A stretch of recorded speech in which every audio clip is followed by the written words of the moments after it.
Was geht? Der Dino wieder mal hier für euch und zwar heute mal mit einer Reaktion auf ein Video von Little Nightmares 2, die Story und die Erklärung von den Enden. Weil wir haben hier letztens Little Nightmares 2 durchgespielt im Stream. Ich habe es auch nach und nach hochgeladen. Könnt ihr gerne reinschauen. Hier oben in der Info-Card, da irgendwo oben, könnt ihr draufdrücken, dann seid ihr gleich in der Playlist. Dann schaut euch zuerst die ganze Storyline davon an, wie ich es gespielt habe. Oder falls ihr es schon kennt, könnt ihr gerne da bleiben. Weil ich habe eine Theorie zu dem Ganzen gehabt. Kleiner Spoiler. Wer nicht gespoilert werden will, dann bitte jetzt wegschalten, weil das ganze Video wird ein Spoiler sein.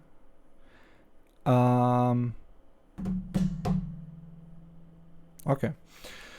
Weil gegen Ende wurden wir ja fallen gelassen von Six. Nachdem wir Six gerettet haben aus dem Albtraum, dass sie wieder normal wurde. Und Six hatte die Möglichkeit, uns ja zu retten, dass wir gemeinsam fliehen können. Aber sie hat uns fallen gelassen.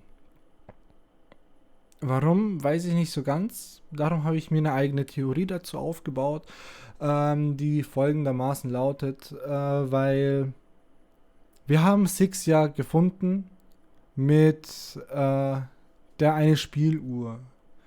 Und genau diese haben wir ja kaputt gemacht. Und es kann ja sein, dass Six uns fallen gelassen hat, aufgrund dessen, weil wir ihre Spieluhr kaputt gemacht haben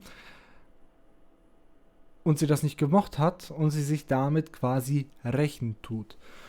Was dazu führt, dass wir runterfallen, den Sturz aber überleben und uns auf den Stuhl setzen und die Zeit und Jahre vergehen und wir dann der große böse Mann sind, der die Kinder quasi ihre Existenz wegnimmt, was dann dazu führt, dass die Glitches, die ich eingesammelt hatte im Let's Play, eingesammelt hatte.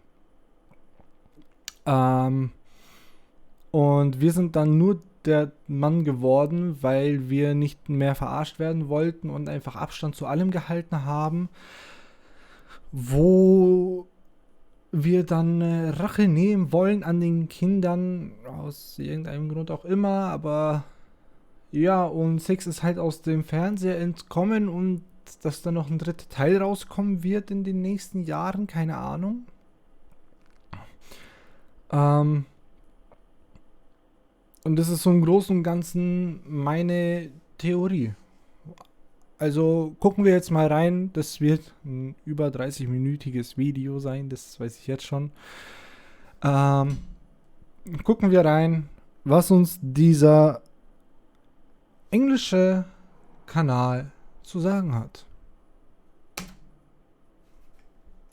Hey guys, Super Horror Bro Mike here, and in today's video we venture into a living nightmare as we join two children fighting to survive a world full of monstrous dangers at every turn. This is the story of Little Nightmares 2 Explained.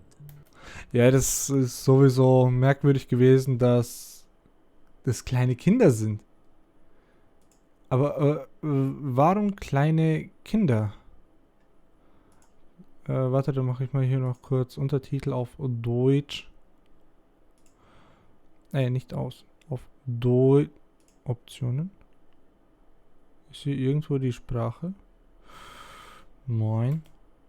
Ja, ich mache alles kaputt. Before beginning, let me quickly outline what this video entails. This exploration of Little Nightmares 2 will serve as both a story recap and theory video. We begin as I walk you, the viewer, through the game, beat by beat, acting as a nice way to catch up on the overall story and its most memorable moments. At certain points we will stop to don our theory caps and analyse key information, with special attention paid to that unforgettably strange and morbid ending and what exactly it all means. So sit back, relax and enjoy this full breakdown of Little Nightmares 2's story and its ending. Ja, da bin ich ja gespannt. As we are drawn down a long corridor that bends and distorts before our very eyes. A large doorway is found at the end of this corridor, with the door itself featuring a carving of the iconic eye symbol seen throughout the Little Nightmares series. Before we get to see what may lie behind this door, a blast of static sends us flying back out of a television screen in the middle of a forest clearing. Here, a young boy with a paper bag covering his head awakens with a jolt. This is Mono, our main protagonist and character we must navigate through the many deadly environments of Little Nightmares world. Da frage ich mich aber, warum hat sie eine Mülltüte auf dem Kopf auf? Warum? Um ihr Gesicht zu verstecken, glaube ich eher weniger, weil wir können hier Mützen finden, wo man ihr Gesicht klar und deutlich sehen kann. Aber naja.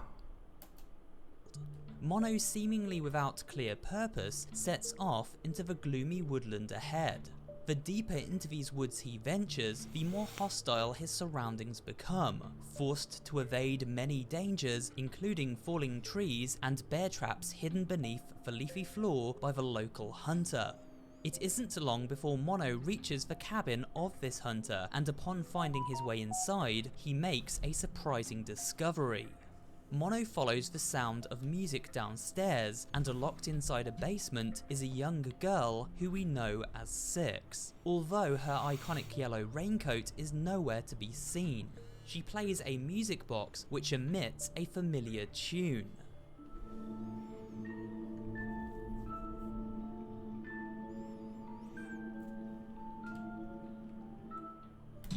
Also ich muss halt auch dazu sagen, ich habe Little Nightmares 1 noch nicht gespielt. Ich werde das noch spielen. Das wird dann auch wieder wahrscheinlich im Stream passieren und wird dann wieder hochgeladen.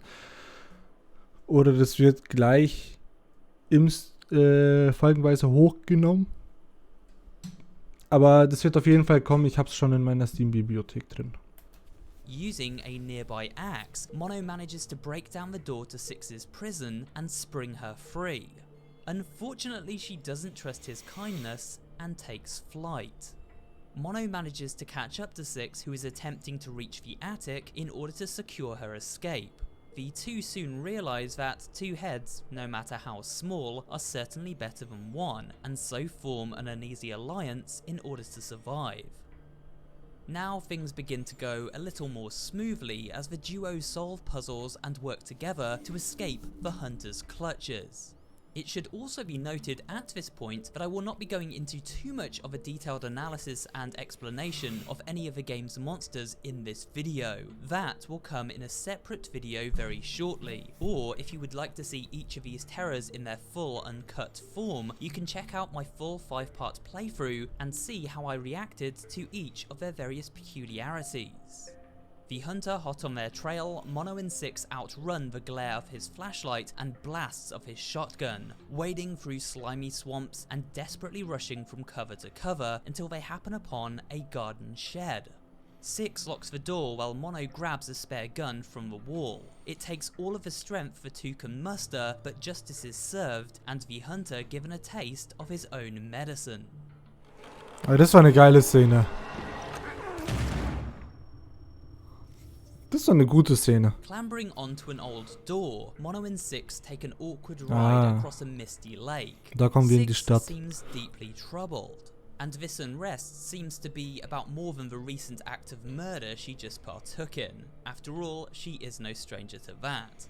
However, there isn't time to contemplate why, as the children soon find themselves washed ashore outside of a giant urban settlement. This colony is known as the Pale City. The buildings literally buckle and bend under the strain of a transmission emanating from a structure at its centre known as the Signal Tower. The tower is able to distort the very world around it and is responsible for the twisted appearance of the characters living within the universe. At this time we learn a startling revelation in regard to Mono himself.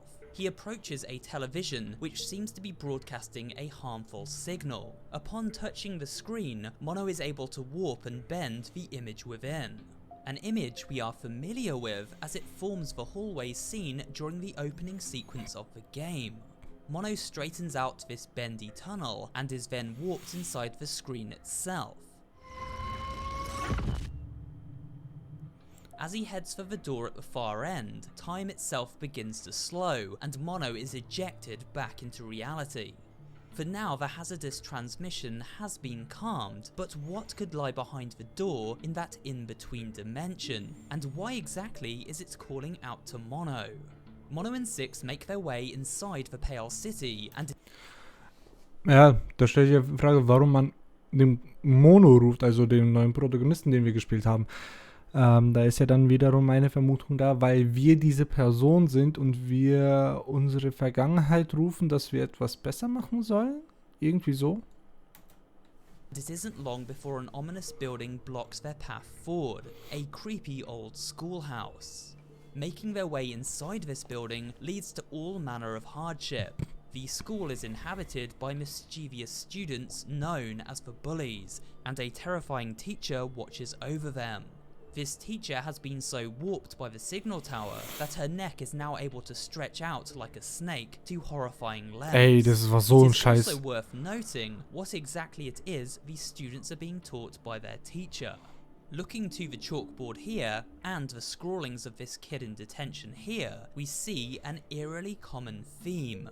Sketches of those all too familiar eyes, and furthermore, the ominous signal tower itself.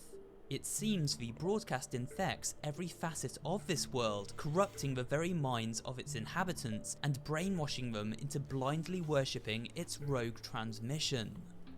After becoming trapped inside a fallen locker, Mono finds himself powerless to help as Six is overpowered and stolen away by a group of schoolhouse bullies. It is now up to Mono to save his newfound companion, so he continues on alone. A series of hair-raising encounters with both teacher and student unfolds as Mono makes his way through libraries, dinner halls, and science labs. Eventually, he manages to reunite with Six, who has been strung up by her captors. Mono saves her from this torment, and the two seem to form a stronger bond because of it. However, at this point in the story, Six's slightly preoccupied demeanour takes a more sinister turn. It isn't long before, upon encountering another bully, Six goes out of her way for vengeance and kills in a very angry and sadistic fashion. It seems a darkness festers within her soul. After escaping through the vents Ja, okay, of the schoolhouse verständlich, with Alter, an wenn die enraged, entführt wird. bloodthirsty teacher in hot pursuit, the kids find themselves once again on the cold and rainy streets of the Pale City. It isn't long before they happen upon a rather interesting garment of clothing, a yellow raincoat which Six immediately uses to take shelter from the damp outside. This raincoat and its inclusion at this point in the story of Little Nightmares 2 is an interesting point to pick up on. Why? Well, because it raises some questions as to where exactly in the overall timeline of Little Nightmares this sequel fits. And don't worry, we'll circle back to this very interesting timeline question later. Next stop is the hospital, another creepy building our heroes must traverse on their journey into the heart of darkness. The hospital is home of the Mad Doctor, a grotesque, obese creature bundled into a massive Ja, der ist auch so ein komischer Charakter gewesen. ceilings of the hospital wards, creating horrifying works of art in his surgery. The Doctor makes a living via the creation of masks, which he sells onto those who can afford to hide their deformities. This explains why so many monsters from the original game wear these masks, and also why less privileged beings, such as this hunter, must make do with an old potato sack instead. The Doctor isn't the only threat living within the walls of the hospital. Mono and Six encounter living body parts such as these spider-like hands which scuttle through the dimly lit hallways, looking to put the squeeze on anything that crosses their path. Luckily, Mono is a dab hand at breaking bones with his hammer. There are also mannequin-like patients. These were once residents of the Pale City who approached the Doctor looking for a little cosmetic surgery, but got more than they signed up for. The Doctor has removed everything that made these unfortunate souls human, and they now inhabit mannequin bodies, shuffling about in the darkness. However, shining a light on these patients freezes them to the spot, as if, in that moment, they remember the bright light of the operating theatre and are sent back to a time they had previously forgotten. A time when they were once human. One might ask, How does the doctor transform his patients from human to mannequin and yet keep them alive? It's an interesting question, and once again, one I can only offer my own theory on for you to consider. To Ja gut, das ist auch so eine Frage. process, we must take a look at another element of Little Nightmares 2 I had previously neglected to mention. The Spirit's Children, or glitches as they are referenced in the game's menu screen.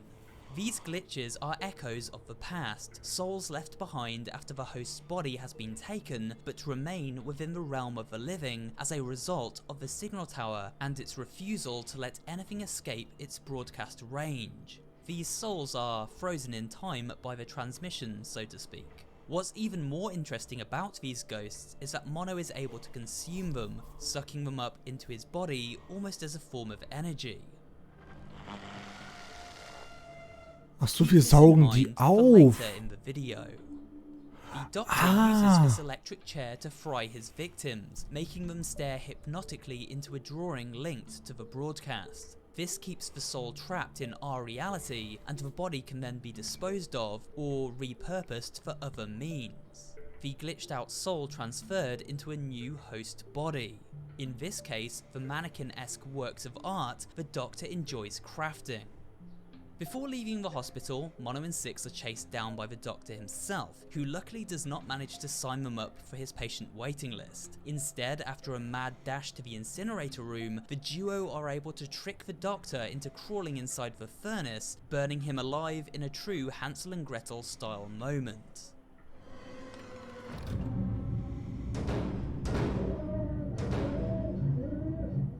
Mono and Six leave the hospital behind, now on the final leg of their great adventure. They make their way through the city streets and toward the signal tower at its center. Ja, aber da frage ich mich, als man den Doktor verbrannt hat, warum setzt sich Six einfach unten hin und schaut zu? Wieso? Das frage ich mich, das verstehe ich nicht so ganz. This is where they first encounter the townsfolk. These city dwellers are known as the viewers and stare hypnotically into their television screens, transfixed by the audio and visual oddities transmitted. Some even take things a little too far, falling to their deaths in a desperate attempt to get closer to these screens, while others find the signal tower so calming that they give themselves to the broadcast completely, falling from the tops of buildings as their life force is sapped away. The faces of these viewers are eroded and withered. This is a direct result of the distortion affecting the world of Little Nightmares as a result of the signal tower and its broadcast. We see just what kind of effect this transmission has on brick and mortar around the Pale City, so it's no surprise this distortion causes such affliction and deformity to flesh and bone, which of course is far weaker and more malleable. You may also ask, why are the clothes of these viewers found throughout the city streets and its buildings, as if the people wearing them up and vanished? This question is answered very soon, so hang tight. While exploring a dilapidated building, Mono discovers another TV set broadcasting a powerful transmission. Once again he warps inside, however this time he manages to hold out and reach the door at the end of the hallway, but within seconds Mono wishes he hadn't. Opening the door releases a powerful entity from within, a tall, lanky, all-powerful phantom known as the Thin Man. Just like Mono, Thin Man is able to transition between the world within the television screens and our own reality.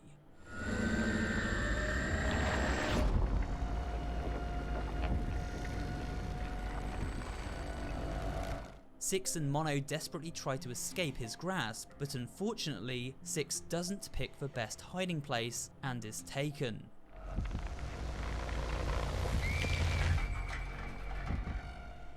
From this chilling sequence we learn something very unsettling about Thin Man and his implications on the rest of this tormented world. It seems he claims the bodies of these victims. The glitches of the children we find around this world are a result of his actions. Thin Man claims his prey, leaving only an echo of their existence behind, captured in time by the signal tower's transmission.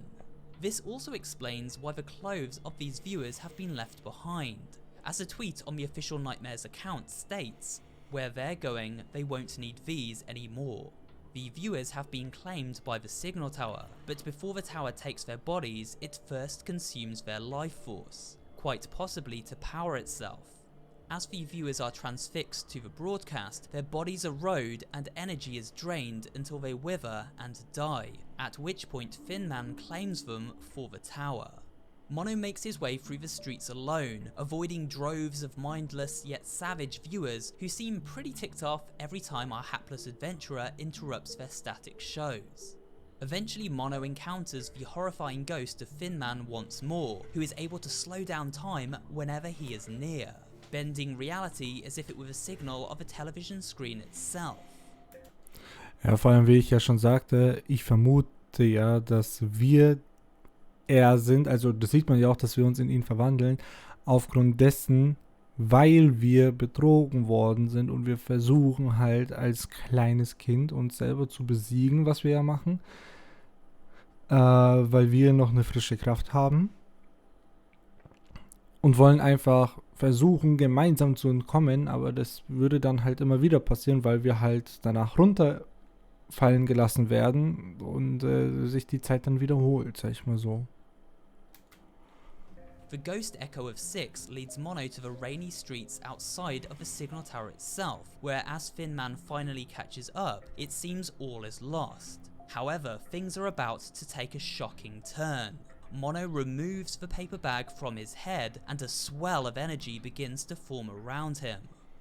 We noted earlier in the video that Mono had the ability to access the dimension in between worlds, a place from which the signal tower seems to exist. He also had the ability to consume the glitches of those children taken by Thin Man. We now learn he has a very similar power. In fact, Mono is even stronger than his shadowy nemesis.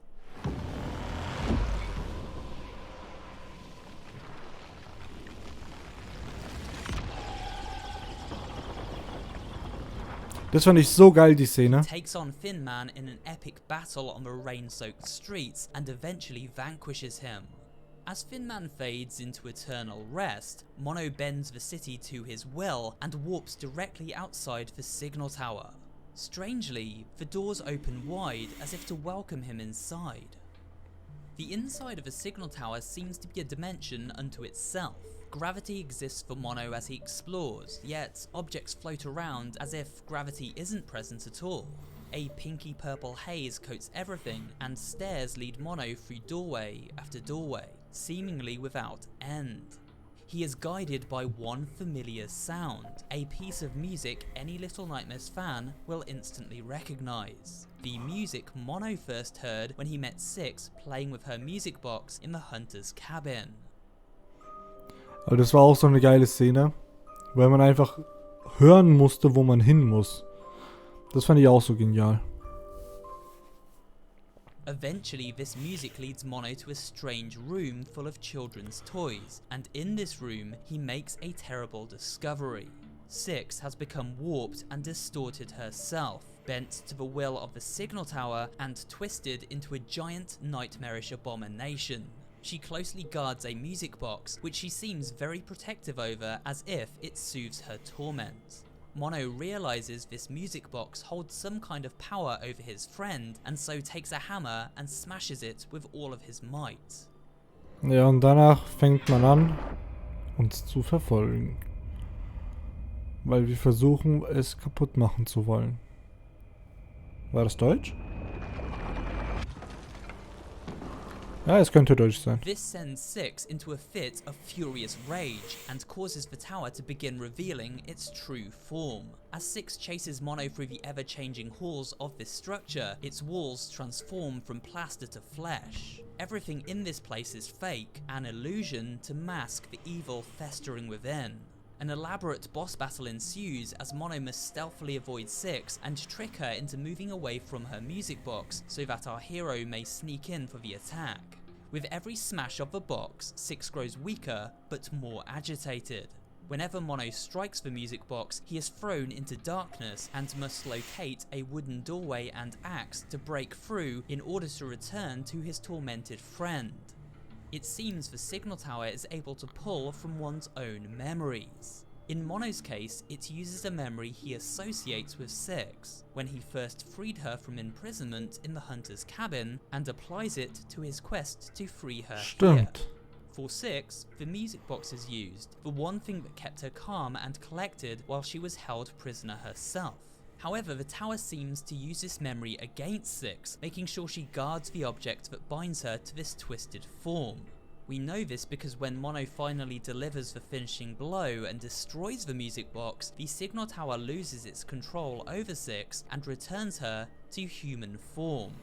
Now before we move on to the game's ending, I would like to briefly address my personal theory as to why Six looked and acted this way while held within the signal tower. When we think of what exactly the signal tower is, it seems to be a living organism, a fleshy mass disguised as a structure. The tower preys on the life force of others and uses its powers to distort and corrupt everything around it. Its fleshy form explains why bodies are taken once their energy has been sapped. Their flesh and bones are consumed to add to the tower's ever-growing mass of body parts. Those trapped inside are reduced to their most basic form. The dark side of their personalities manifest in physical form. For Six, who throughout both Little Nightmares games has shown to possess a cruel and sadistic persona, despite often having good intentions, this manifestation was represented clearly. A bitter, twisted, angry and vengeful creature, amplified by the signal tower, which exploits the very darkest reaches of one's soul. Her only comfort, as stated before, the music box she associated with happy memories, and in the cruelest of twists, the tower used this happy memory to bind her. Six was guarding her own imprisonment. With Six saved from the tower's control, the two adventurers make haste and rush for the exit, the tower now fully revealing itself as a gory mess of flesh, organs and eyeballs. Ja, da finde ich es auch interessant, was ein Turm alles ist. Throughout the world of Little Nightmares, always watching. The eyes everyone seems obsessed with. Well, they now make total sense, considering this structure that has warped the world into the nightmare it is made up from them. Six races ahead, but Mono stumbles. He is left behind as the bridge leading to their escape collapses. At first it seems as though Six will leave him. However, at the last minute, she doubles back and catches Mono by the hand, only to let him go a few moments later. Ey, da habe ich mich gefragt, warum? Ich bin da gesessen und war schockiert. Why this sudden betrayal? Mono saves Six at the beginning of the game, once again in the schoolhouse, and then yet again from the confines of the signal tower. So it seems strange that Six would let him fall, and on purpose no less. However, if we consider the kind of person that Six is, things make a little more sense. You see, Six has always looked out for her own survival first and foremost, and when we consider the events of Little Nightmares 2 and the horrors she encountered while accompanying Mono, it is logical to conclude she grew tired of being put in harm's way. While Mono had saved her, he had also exposed her to many very perilous encounters. Add to that the fact we know Six is not a very trusting person, and after the hardships she has been subjected to, who can blame her? And if we pay close attention to the scenes in which Mono attempts to reach the door within the signal dimension, we can see the real reason he is ejected from these television sets is because Six pulls him out, sensing he is being drawn to something sinister. Knowing Mono possesses such radical powers, the same powers as Thin Man himself no less, would be a major red flag. It is likely Six felt threatened by Mono's presence and was worried he may turn on her at some point. Better to leave him behind and take no chances. But then, why did she return to him at all? Well, look to the exit. It is made up of a static portal, much like those television screens that Mono uses his powers to transition through at various points during their adventure. Six was never able to travel through these screens herself, because she did not possess such power. If we recall the ending of the original Little Nightmares, you will remember that Six drained the lady of her powers when she herself was powerless. This sequence seems to mirror that scene. Mono, now powerless, hangs in the balance, and Six returns to him and absorbs just enough of his power to allow her to escape without the aid of her newfound friend. We are given confirmation that Six obtains an element of Mono's power in the game's true ending, unlocked by collecting up all 18 glitching remains. Ach so, ja Here gut. we witness Six exiting the signal tower through a television screen, much like Mono does. Wie ich's gesagt However, hatte. this consumption of power has one terrible consequence. It causes Six to glitch herself. Her body cannot handle this new energy, and so while Six is able to channel the power of others, it changes her every time. In this first instance, Six loses her soul, the good she had within. Her moral compass is removed, and in its place a hunger to fill the void. A hunger we know all too well. Ja, nee, das werde ich erst noch spielen. Ich weiß es nicht. Ich habe den ersten Teil noch nie gespielt. That's right, Little Nightmares 2 is no sequel, but a stealth prequel to the events of the original Little Nightmares. Six warps to the Maw, where she now carries an unquenchable desire to fill the void left by her split soul, a hunger which led to some unfortunate consequences. So Little Nightmares 2 leads directly into the sequel, which we already played back in 2017. Nein, ich hab's nicht Mind gespielt. blown, right? Now his use has been served, Six discards Mono and leaves him to the mercy of the signal tower. But as she escapes, Six doesn't quite realise the horrifying ramifications of her actions. Mono becomes trapped at the bottom of the tower, amongst the flesh and eyes, the signal tower then harnessing his remaining power and channeling itself through him.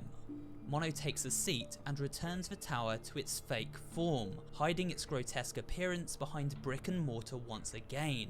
There is no happy ending here, no escape for poor Mono. Over the years we see him make a chilling transformation. The signal tower corrupts his body and mind. It uses his powers to broadcast out to the world and to drain those of their life force, bending their bodies into hideous forms through the distorted signal it transmits. Mono becomes Thin Man. He has always been Thin Man. The story of Little Nightmares 2 is a never-ending cycle. Mono and his powers, exploited though they may be, are the cause of all of the evil and suffering found in all three Little Nightmares games. Six's betrayal turned Mono's pure and innocent mind. Jetzt darum sind die ganzen Bewohner so. Wir rauben deren Lebensenergie, um selber am Leben zu bleiben.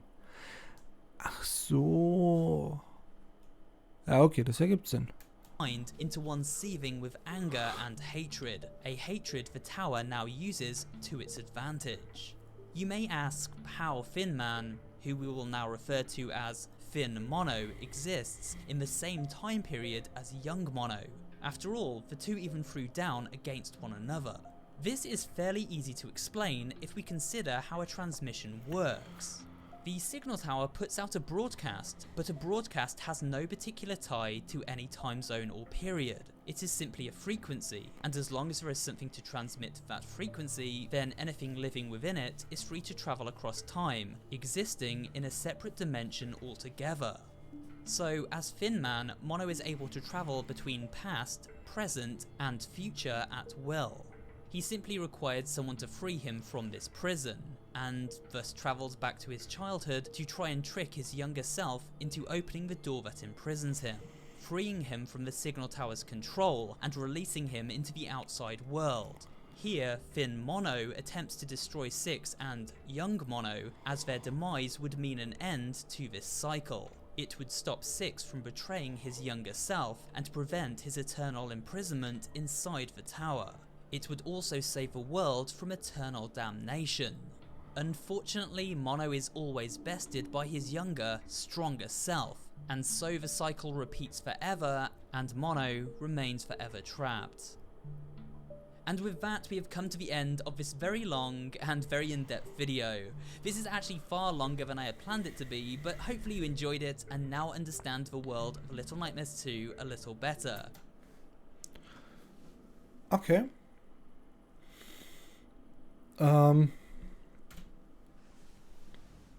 ein bisschen davon hat ja gestimmt von meiner Theorie her, aber ich habe ja den Vorgänger gespielt. Das heißt, wenn ich sage, jetzt hat erst anfange, Little Nightmares 1 zu spielen, ist es nicht mal schlimm, weil ich danach die Fortsetzung spiele.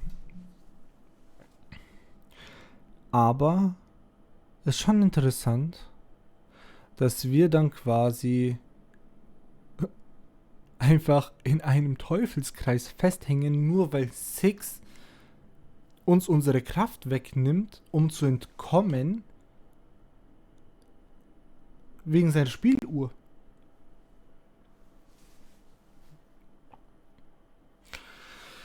Nein. Das macht man doch nicht.